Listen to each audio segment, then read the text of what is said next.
हमारे देश की संसद में इस समय जो लोकसभा सदन है उसमें 543 सांसद हैं। इन 543 में से 131 सांसद दलित और आदिवासी समुदाय से आते हैं। ये आंकड़ा साथियों आप ध्यान रखना, 543 कुल सांसद हैं जिनमें 131 एससी प्लस एसटी समुदाय के सांसद हैं। और यूपी में जो टोटल 403 विधायक हैं इनमें से 86 विधायक एससी और एसटी समुदाय से आते हैं। इन दोनों आंकड़ों को साथियों आप ध्यान रखना। थोड़ी देर बाद मैं आपको बताऊंगा ये संख्या मैंने आपको क्यों बताई है। अब आपकी स्क्रीन पर ये जो खबर आप देख रहे हैं इसको देख लीजिए। इसमें क्या क्या लिखा है आप खुद पढ़ लीजिए, मैं आपको ये पढ़कर नहीं सुनाने वाला हूं। दैनिक भास्कर की ये खबर है, इतना मैं आपको बता देता हूं। इसके बाद आप ये खबर और देख लीजिए। नव भारत टाइम्स की ये खबर है।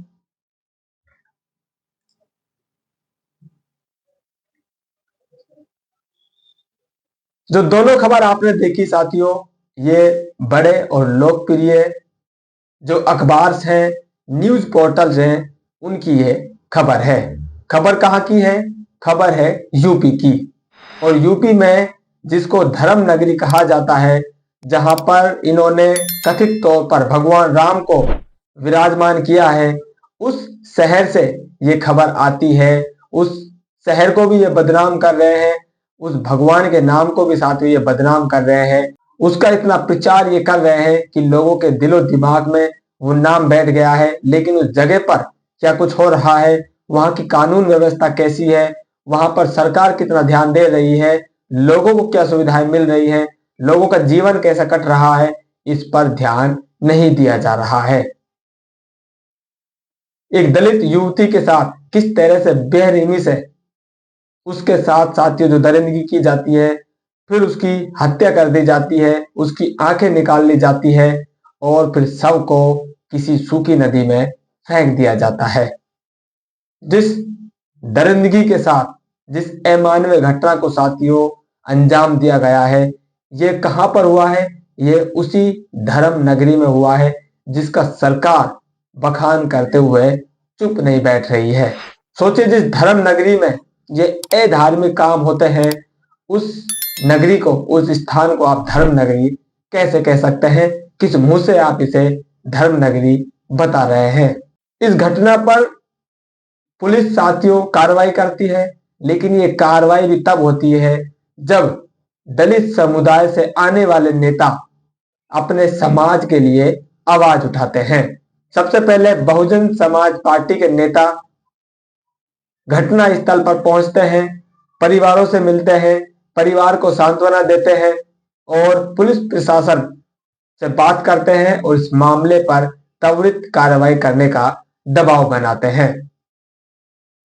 राष्ट्रीय लीडर बहन जी इस मामले को पूरे देश में उठाती है और देखते ही देखते ये पूरे देश की खबर बन जाती है। अगर दलित व्यक्ति के साथ कोई घटना होती है, अगर उस घटना को साथियों उठाया नहीं जाता है, राजनेताओं के द्वारा नहीं उठाया जाता है, तो वहां पर वो जो खबर है वहीं की वहीं दफन कर दी जाती है।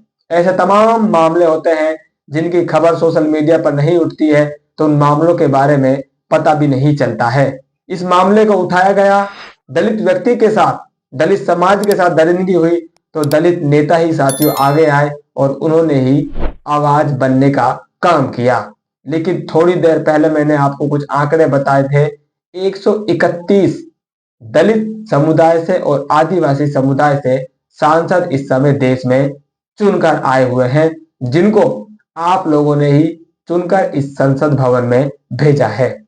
अब सवाल आपके लिए है, आपने बहुजन समाज पार्टी को वोट दिया नहीं, उसके सांसद आपने जिताए नहीं, लेकिन वही पार्टी आज आपके लिए आवाज उठा रही है और उसकी आवाज उठाने के बाद ही आपको न्याय मिलने की जो उम्मीद है, सरकार की तरफ से जो कार्रवाई है, वो सुनिश्चित की जाती है। ये 131 सांसद आज चुप क्यों हैं?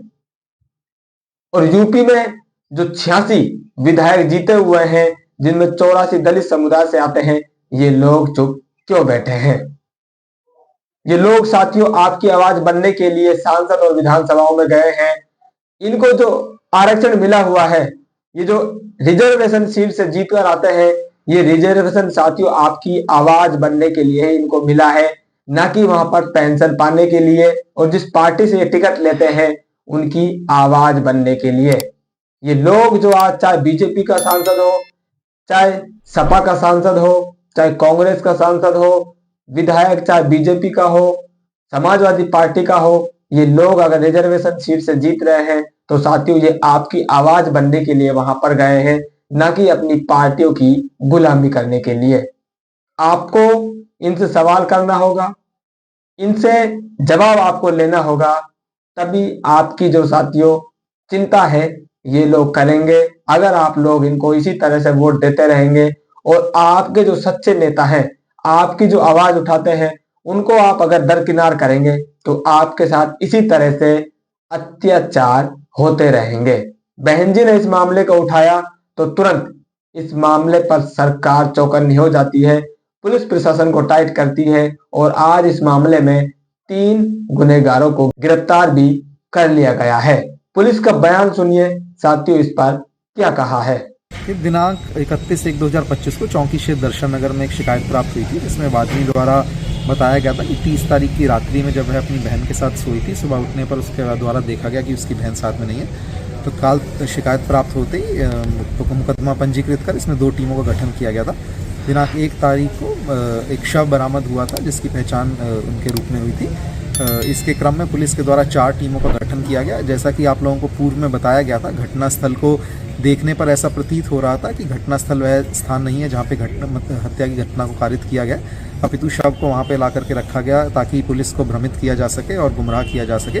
इसके क्रम में पुलिस के द्वारा 4 टीमों का गठन किया गया था, जिनके अथक प्रयास से विभिन्न तरीके के वैज्ञानिक साक्ष्य संकलन, सीसीटीवी फुटेज और टेक्निकल सर्विलांस के माध्यम से अंततः केस का सफल अनावरण किया गया है और 3 आरोपी हरीराम कोरी, विजय साहू व दिग्विजय सिंह, तीनों को गिरफ्तार कर इसमें अग्रिम विधिक कार्रवाई की जा रही है। तीनों आरोपियों के द्वारा अपना जुर्म में स्वीकारोक्ति कबूल की गई है और उनके बयान के आधार पर, अन्य चीज़ों के आधार पर हमारे साक्ष्य संकलन की कार्रवाई जारी है। इसमें आवश्यकता अनुसार अभियुक्तों का न्यायालय से रिमांड लेकर के हमारी साक्ष्य संकलन की कार्रवाई और अन्य पूछताछ की कार्रवाई जारी रहेगी। इसमें केस में जल्द से जल्द मामले का कोई सफल अनावरण हो गया, जल्द से जल्द चार्जशीट लगा करके फास्ट ट्रैक कोर्ट से इनको कठोरतम सजा दिलाए जाने का पूरा प्रयास किया जाएगा।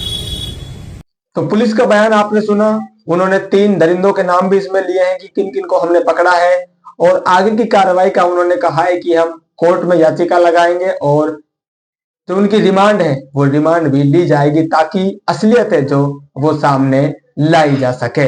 बहन जी इसकी आवाज उठाती है, आकाश आनंद इसकी आवाज उठाते हैं और वो तो कह देते हैं कि सरकार इस समय, जो योगी सरकार की पुलिस है, वो वीवीआईपी को सुरक्षा देने में बिजी है, उसको आम जनता से कुछ भी लेना देना नहीं है। अगर यूपी आपसे संभल नहीं रहा है, यूपी की जनता को आप सुरक्षा नहीं दे सकते हैं, तो आपको सीएम की कुर्सी पर बैठने का कोई अधिकार नहीं है, आपको तुरंत इस्तीफा दे देना चाहिए।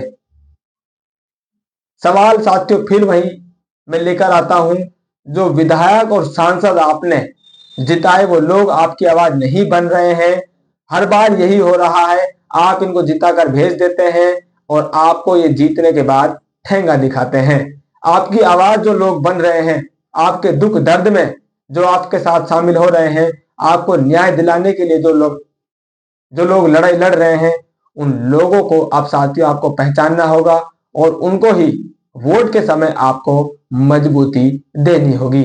तभी आप लोग ये जो आए दिन आप पर दरिंदगी की घटनाएं हो रही हैं, अत्याचार की घटनाएं आप पर हो रही हैं, समाचार पत्र इन घटनाओं से भरे रहते हैं। अगर इनमें आपको रोकथाम चाहिए, अगर आपको अपनी आजादी से जीवन जीना है, तो आपको अपने लोगों को, सच्चे लोगों को, बाबा साहब के मिशन को चलाने वाले लोगों को आपको साथियों वोट की ताकत से मजबूती देनी होगी। तो फिलहाल इस अपडेट में इतना ही, मिलते नई अपडेट में, तब तक के लिए जय भीम।